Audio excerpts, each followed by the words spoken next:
Hey, this is David Wakefield with Prime Lending. And Steve Williams with the Edgewater Home Team, powered by eXp Realty. Very good. So at this point, guys, what we've done is we've done the initial assessments, we've done the initial research and qualifications.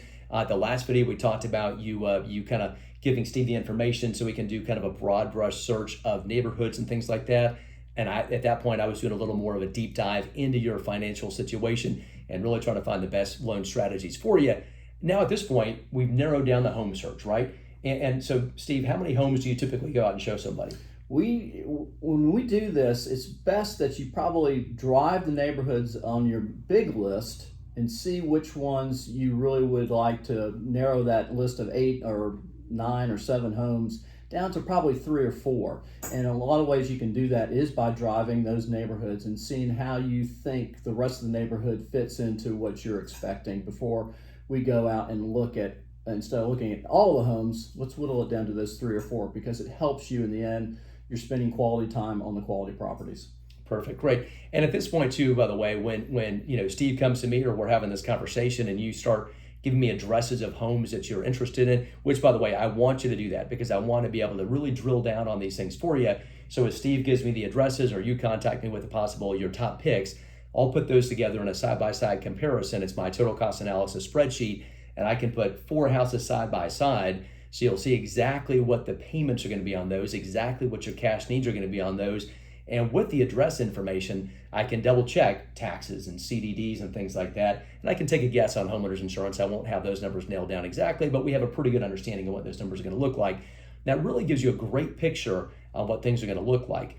Now, one step further, once we get a little bit deeper into this, by the way, once you've actually selected maybe your top 1 or 2 houses, I'll double check the property taxes as well, see how long they've been set. So if somebody's been in the house for 30 years, the property taxes are capped, right? And they're very, very low. When you purchase that house, that cap is removed, those property taxes go up. So I'll show you today's tax number on the final 1 or 2 homes you're interested in, and then kind of what I think the projected tax number will be for the county. And that way we're being fully transparent about all these numbers for you. Yeah, no, what a critical point David just brought up is regarding real estate taxes. If you happen to be selling a home within the state of Florida, either to move here or moving within Duval County to this next home of yours, you've got portability. And that might have a big impact on, instead of that big jump in property taxes, it might minimize it quite a bit. So get with us about portability if you're selling a current home to buy to this next home. So that's an important point to keep in mind. But yeah, David brings up some great ideas here that you need to keep in mind, because when you look at these homes side by cost, it really will, you'll be surprised about the cost difference per homes. And sometimes the one you really love might not be that big of a bridge or a gap to make to get the home you really love.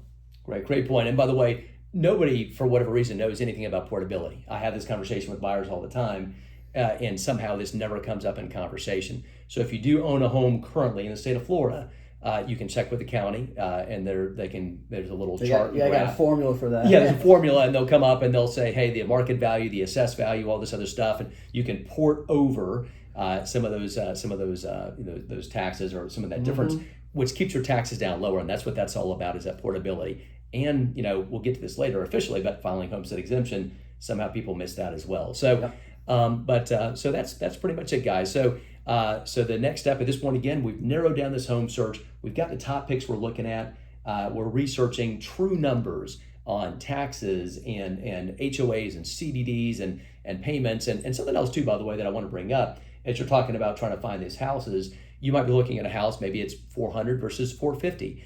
And there's a $10,000 rule, and I created a video on this recently that nobody ever seems to understand or get, but it's very, very simple. And for every $10,000 you spend, that changes the payment by about $60 roughly.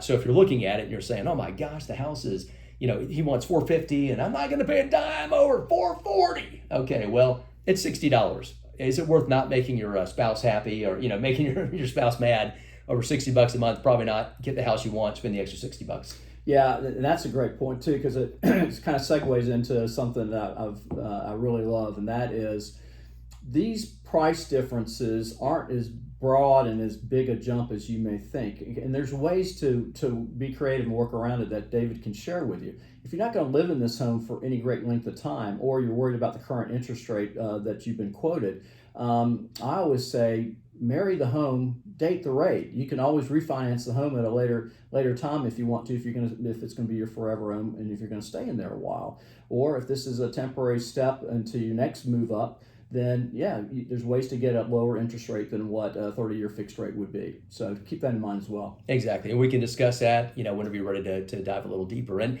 so, guys, the next step at this point now, we've done our research, we've got the basics nailed down on the financing, we've narrowed the search on the homes, we've looked at all those numbers so you understand really what it's going to look like to purchase one home versus another. And now, guys, it's time to make an offer, and we're gonna cover that in the next video. Oh boy, fun begins. All right. I guess I got to edit that one out. Yeah, it doesn't want to stop.